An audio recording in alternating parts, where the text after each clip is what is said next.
What's going on, guys? Welcome back to Carefree Lewis G and welcome back to the second part of the Chelsea player ratings two-part series, where in my last video I went on talking about the goalkeepers, the wing-backs and the defenders. If you guys haven't seen that video, please check it out on my channel Carefree Lewis G. Again, don't forget to like and subscribe as well.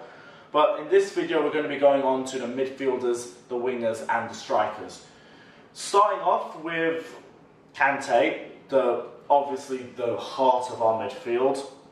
Showed how vital he is to Chelsea with his performance against Manchester United. You could see how badly we missed him in the games that he was out injured. Always been at his consistent best at the heart of the Chelsea midfield. Only real, even sort of off game I was going to give him was Manchester City, and even then it wasn't as bad as most of the other players on the pitch. So for Kante, simple, I'm going to give him a 9 as well, because he's just been brilliant as well. Consistent best, as with Azpilicueta, except due to injury, Kante didn't really have the drop in form due to the fixture power that Azpilicueta did have. So Kante's going to get a 9 from me. Cesc Fabregas might be a controversial one with this one, because I'm going to give him a 6.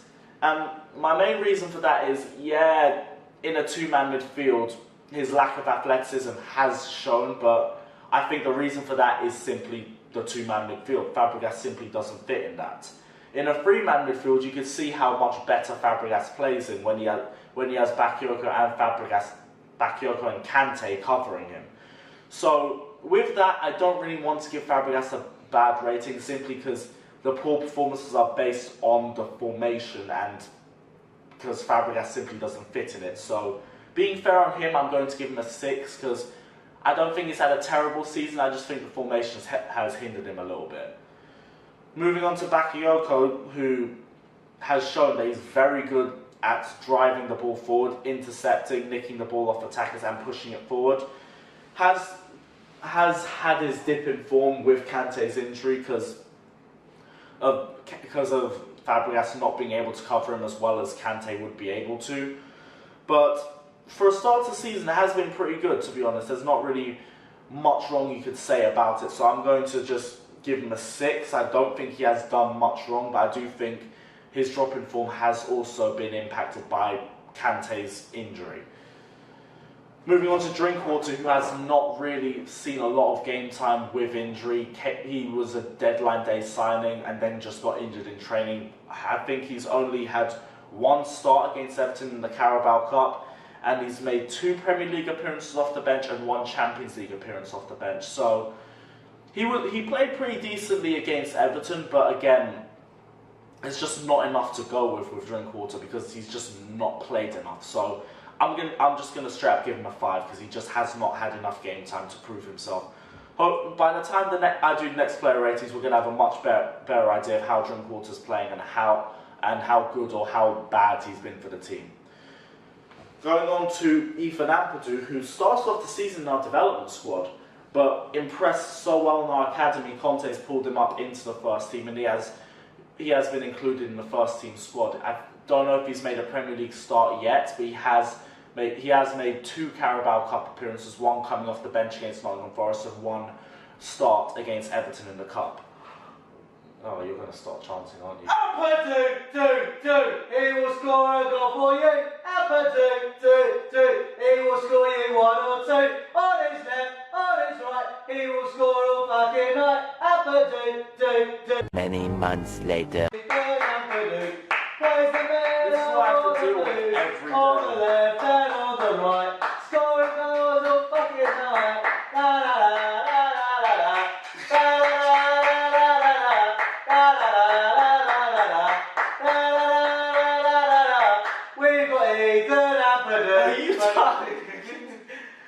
Well, you should cut that and do one. It's just like, Yeah, okay, I'm gonna...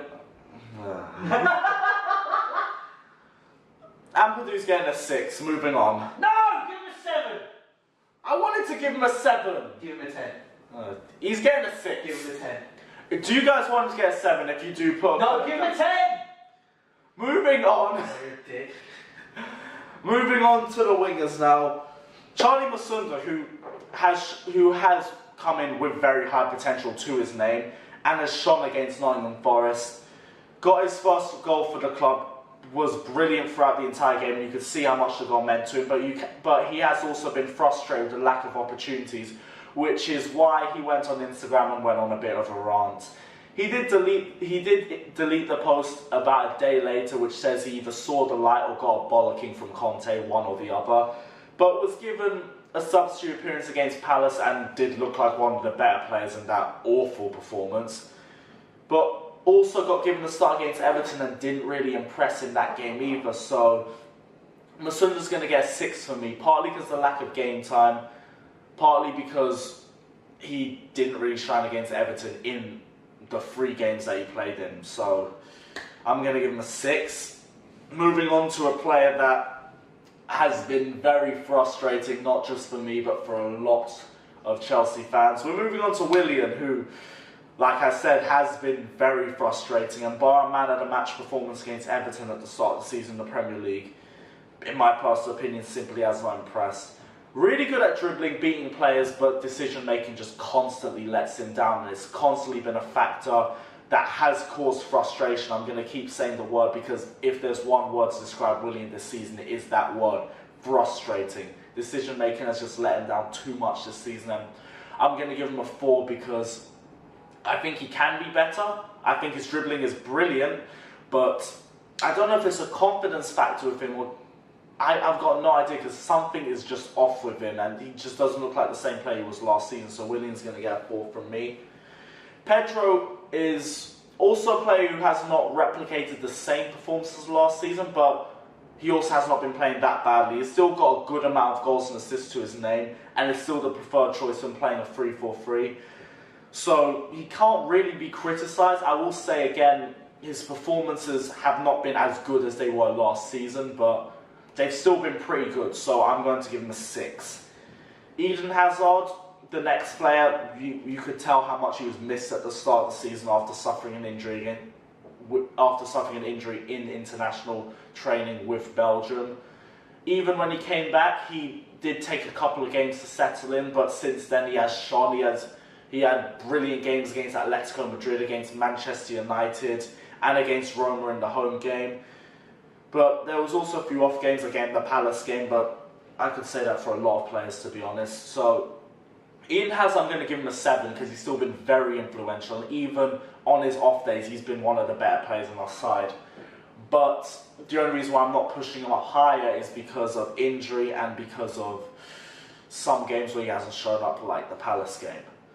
Going on to the strikers now, we're going to go to Michy Batshuayi, who has, in terms of stats, has actually looks like he's done pretty well. 9 goals, 1 assist to his name. Really good passing accuracy from him, but the fact is, the football from him is just straight up dreadful at times. Like, even though I will say Batshuayi is good for a goal, his finishing is brilliant, but other than his finishing and his passing, there's just not much else from him. He holds the ball up for too long, doesn't make any runs with the ball, gets frustrated way too easily, and bar the Watford game at home, I just haven't seen a game where I could say that he's been brilliant at. Even the Nottingham Forest game where he got a hat-trick, you can just look it down to him getting 1 rebound goal, Hazard literally dragging the goalkeeper away from the goal and passing it to Batshuayi to score into an empty net. And the third goal where someone hit the crossbar and literally just bounced off Batshuayi into the net. I honestly think he is a great finisher, and off the bench he is best coming off the bench, especially in big games. He's shown himself to be a pretty good big game player off the bench, but in terms of him starting, it's just dreadful to watch, and I hate to say it, but because he is a good finisher, but other than that, there's not really much else to him. So for Batshuayi, even though he's got 9 goals, I'm going to give him a 4 because, to be honest, there's just not much else to him. Moving on to the last striker, Alvaro Morata had a great start to the Premier League season. 7 goals in his first 10 Premier League games, including a hat-trick against Stoke and the only goal against Manchester United. He's still adapting to the Premier League, which is actually the scary part to it, because he is going to get better. And I think in the next year or two, Morata is going to be on another level. But if there's one issue I've had with Alvaro Morata, it's 50-50s in strength on the ball. I do feel like his hold-up play is very good, but I feel like when it comes to jockeying with defenders, he drops down onto the ground way too easily, and I think that is something he needs to improve on, because let's be honest, if you do that in La Liga, you're more likely to get fouls, but in the Premier League, it doesn't work like that. If you drop on the floor that easy, play's just going to go on, you just need to get up and continue with it. But that's me just kind of nitpicking with him. I think he's had a great start to the Premier League season, and again, if he can continue this when he adapts to the Premier League, the sky's the limit for him. I'm going to give him a 6 so far, but I do think that number's going to improve as the season progresses. But guys, this is the second part of my 2-part Chelsea rating series. If you guys like this video, don't forget to like and subscribe to 100% Chelsea. If you guys agree with these ratings, if you guys disagree, leave a comment down below and me and you can discuss it. Also guys, don't forget to like and subscribe to Louis Beneventi. Don't forget to like and subscribe to 100% Chelsea. Don't forget to like and subscribe to Carefree Lewis G again. And I will see you guys very, very soon. Up the Chelsea.